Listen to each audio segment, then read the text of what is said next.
Okay, today we go back to 1986 and we talk about Journey's Raised on Radio. Now everybody knows the band Journey more or less. You know them from movie soundtracks, bastardized musical TV shows. Of course, I discovered Journey through the 1980s soundtrack to the movie Caddyshack.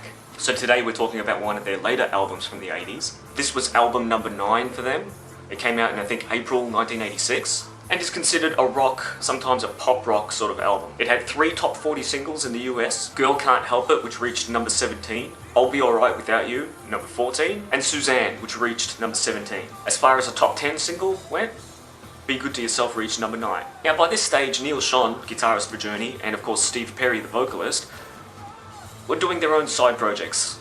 Steve Perry had already released his solo album, which featured some cool radio hits. Jonathan Cain, of course, was also doing a lot of side projects too. I always found the artwork on the cover to be pretty cool. I mean, check it out, Radio Station. It portrays a few things here. And again, if you want to get into the artsy-fartsy sort of thing, I mean, just take a look. You can analyse it all day. It's a very cool album cover to look at. I was never a fan of the whole scarab beetle sort of thing that was on the other album covers. One noteworthy thing about the album is there was a song that was left off, which was later recorded by the Japanese all-female rock band Shoya, and Cheap Trick also did a demo for this song. So Steve Perry produced, obviously lead vocals, Neal Schon doing the guitars and a bit of keyboard work as well on track 10, Jonathan Cain, co-production, and obviously keyboards, and Randy Jackson on bass, Dan Hull on saxophone, and various other musos doing drums on all the tracks. There's a nice blend of guitar, keyboards, and vocals. A very powerful opening track in Girl Can't Help It. Starts with the keyboards, goes into vocals, kicks into guitar. Beautifully crafted song. Positive touch, very upbeat, very fast moving, and it's good fun. Saxophone breaks in later in the song. It's nice, it keeps a steady pace with the first song. Track 3, Suzanne, quite like that one as well. Very upbeat, very fast moving. Again, the album just powers through at this point. Be Good to Yourself. Again, Steve Perry's vocals are very powerful here. He's also got a lot of his backup vocals kind of harmonizing with his lead vocals. I like that a lot. Once You Love Somebody is when it starts to kind of get a bit murky for me. Happy to Give and the main song Raised on Radio, or should I say title track. Raised on Radio, it's not bad, but it loses the pace that the opening songs had. And then boom, I'll Be Alright Without You. Probably one of my favourite songs on the album. This one's slow, it's got a lot of layers to it. Musically, vocally, songwriting, I really like this song. It Could Have Been You, which comes straight up after it, also a good song. Again, the pace has kind of dropped off at this point, but really powerful songs and I like them a lot. The Eyes of a Woman, second last track on the album. Not the biggest fan of that song. This is a slow song too, but this one doesn't grab me at all. It kind of just lingers. By the last track, Why Can't This Night Go On Forever, the album kind of loses me. Don't get me wrong, overall I love the album. It's just I have favourite songs on the album, and then a few of the other ones just kind of disappear in the atmosphere for me. I'm guessing that's because of the things that were going on behind the scenes during the recording of this, and then the upcoming tour, which was pretty much Steve Perry's last outing with the band for quite some time.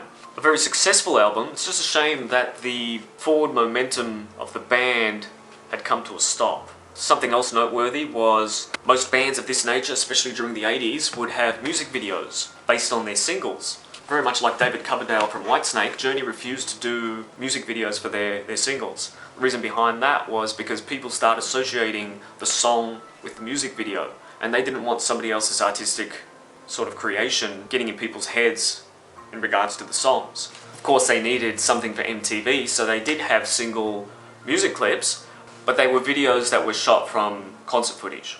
Now, those of you who don't know much about Neal Schon's guitar work and a bit of his background, songwriter, vocalist, best known for being in Journey and Bad English, an original member of Hardline, and before Journey, he was in the rock band Santana. He had the big hair. Noteworthy for me is his 2006 collaboration with Jeff Scott Soto, Soul Circus, which was a pretty good album. That obviously led up to a later collaboration with Jeff and the band Journey for a short period of time. That's something else we'll talk about another time.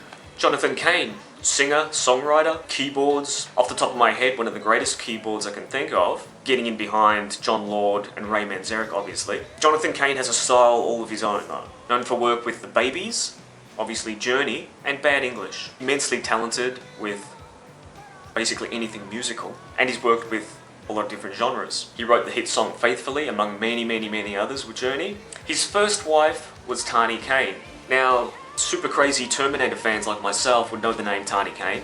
Tani Kane and the Triangles appears very prominently on the Terminator soundtrack. We're talking about Terminator 1, 1984. Those songs were produced by Kane Street Productions. It was many years later that I realised that Tani Kane was married to Jonathan Kane. Now that was his first wife. She's known as Tani McClure now. Jonathan had written the song Faithfully for Tani. Now there's also something that I spotted with, again, that outtake that Shoya used, which was Will Still Be Hanging On. It reminded me of Burning in the Third Degree from the Terminator soundtrack. There's elements to it. I'm not quite sure what it is, but it sparks my ear. So again, all those songs, it's all interweaved, it's all interrelated, so maybe that's why I can hear the similarities. Randy Jackson, not their usual bass player, but very noteworthy for being in Raised on Radio, and also in the promo videos. He sported some very interesting clothes. But then again, the whole band was wearing very 1980s sorts of get-ups. Randy, a Grammy Award winner and a producer, again another immensely talented individual. Younger people would know him from American Idol, where he was one of the judges. He's played with Blue Oyster Cult, Richard Marx, Bon Jovi, Michael Bolton, Bruce Springsteen, Bob Dylan, Aretha Franklin, Billy Joel, George Michael, Roger Waters, Stevie Nicks, among many others that I can't really remember. Now on to Steve Perry, one of the very greatest vocalists of 1980s rock and pop, if you want to call it that. Singer, songwriter, and he has been dubbed The Voice. Rolling Stone magazine only rated him number 76 on the 100 greatest singers of all time. He's had hit radio singles with Oh Sherry, which reached number 3 when it came out. Foolish Heart at number 18. One of the most boring music videos I have ever seen, no offense. And the camera was just moving in. That was it. Believe it or not, Steve also contributed backing vocals to Sammy Hagar, did a duet with Kenny Loggins, worked with Bon Jovi and Sheena Easton. Steve has been through quite a few things in his lifetime. He disappeared from the scene for quite a number of years. Apparently he shaved his head and just moved into the normality of real life. People didn't know who he was, and he was happy with that. He's been through some things in his life, and it's only recently now that he's making a comeback. So overall, great album. Not a heavy or a very hard rock sort of an album, but if you're a fan of good strong vocals, good guitars, good keyboards, good bass, and a bit of that sappy rock stuff, you know, that sappy stuff, which I can be a fan of, you'd probably like it. If you're into more guitar-driven, heavier sorts of albums, Raised on Radio, maybe not for you. Check out some of Journey's earlier stuff. And that's all I have for now.